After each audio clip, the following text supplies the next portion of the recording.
Voice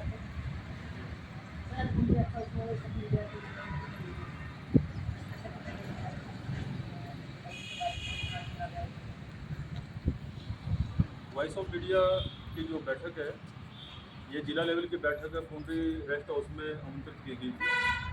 किसी कारण से हमारे जिला अध्यक्ष हैं जो कृष्ण प्रजापति हैं वो नहीं पहुंच पाए हैं। बाकी जो पुंडरी हल्के के जितने भी हमारे पत्रकार साथी हैं वो सब यहाँ पे पहुँचे हुए हैं।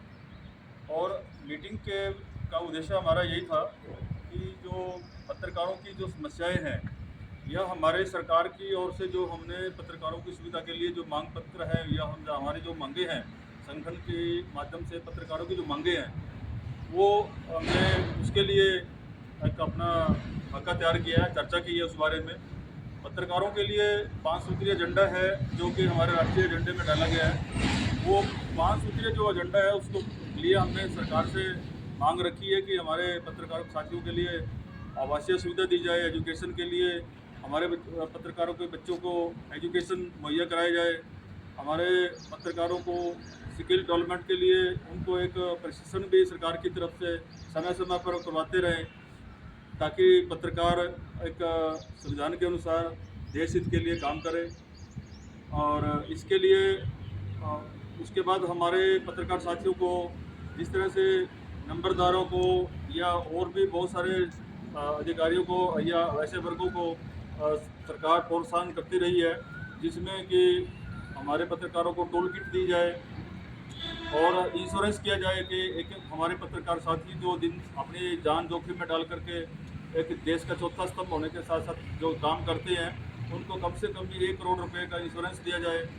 जो हमारी पॉलिसी सरकार दे रही थी पीछे हेल्थ की 5 लाख रुपए की पॉलिसी थी उसको बढ़ा करके 10 लाख की जाए, क्योंकि बहुत सारी क्रिटिकल ऐसी मेजर बीमारियां आती हैं जो उसमें कवर नहीं हो पाती तो पत्रकार उसमें सफ़र कर जाता है। तो संगठन ने मांग करी है कि 5 लाख की बजाय इसको 10 लाख किया जाए।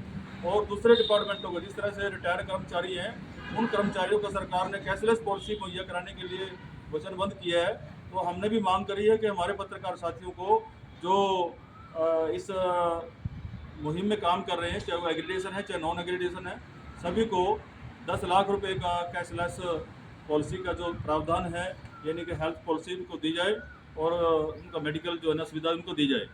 इसके साथ साथ जो हमारे केंद्रीय स्तर पर 10,998 लगभग मोटा मोटी ये कह सकते हैं कि 11,000 के करीब ऐसे छोटे मंझले अखबार थे जो बंद कर दिए गए हैं। उसमें मैं किसी का खुलासा नहीं करूंगा कि बड़े लोगों के कहने पे कि ये इशारे पे किए हैं। सरकार को सब भली भांति पता है कि जो हमारे लघु अखबार थे जो कि अपने गली मोहल्ले की ज़िले की खबर उठाते हैं, देश दुनिया की भी खबर उठाते हैं, सारे उठाते हैं, लेकिन कुछ साथी ऐसे हैं कि जो वीकली हैं, पाक्षिक है, मंथली चलाते हैं, वो भी इसके साथ साथ उनके भी संस्थान चले हुए थे। काफ़ी पत्रकारों को उन्होंने अपने साथ जोड़ा हुआ था।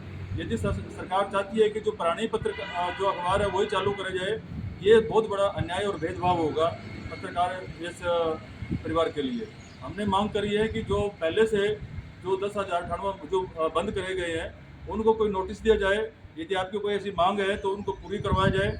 लेकिन जो 35 पन्नों की जो आपने एक नोटिस दिया है कि इसको पूरा करें, हम कहते हैं कि सरकार से जो आज लग 1947 आज़ादी से लेकर अब तक के जो वो अखबार चल रहे थे उनको सरलीकरण किया जाए और जिनके आपने एग्रीडेशन रोके हैं तो उनके एग्रीडेशन की बहाली करी जाए। पिछली बार भी वॉइस ऑफ मीडिया ने कम से कम भी 9 बार मुख्यमंत्री को ज्ञापन दिया, 9 बार हमारे लोग वहाँ पे जाके आवास पर जा करके हमने मांग करी थी कि हमारे को एग्रीडेशन मुहैया करा जाए। लेकिन हर बार सरकार हम यही चाहती है कि हम पत्रकार दरवाजे पे जाता रहे और एग्रीडेशन बनवाते रहे, तो ये साथ पत्रकारों के लिए बहुत बड़ा भेदभाव होगा। आज हमने इस विषय पे भी चर्चा करी है और आज हम मीडिया के माध्यम से आप लोगों सब के माध्यम से मांग करते हैं कि इसको सरलीकरण किया जाए और जिन जिन साथियों के एग्रीडेशन रोके हैं उनको बहाली किया जाए। तो इस तरह से हमने सरकार से बैठ करके हमने अपनी चर्चा करी है और सरकार से इसकी मांग की है। मीटिंग में चुनाव भी किया है, किन लोगों का चुनाव किया गया है बताओ। अमन गोलन को आज पुंडरी जो ब्लॉक है हमारा उसको अध्यक्ष बनाया। अमन गोलन जी मेरे साथ खड़े हैं और हमारे जो पूरी बॉडी है वो अमन गोलन जी ने पुंडरी ब्लॉक की जो पूरा ढांचा है वो इनकी देखरेख में होगा। अगले बुधवार तक ये हमारे को सूची सौंप देंगे और अमन गोलन जी बैठ खड़े हैं तो आप इनसे भी जानकारी लेंगे।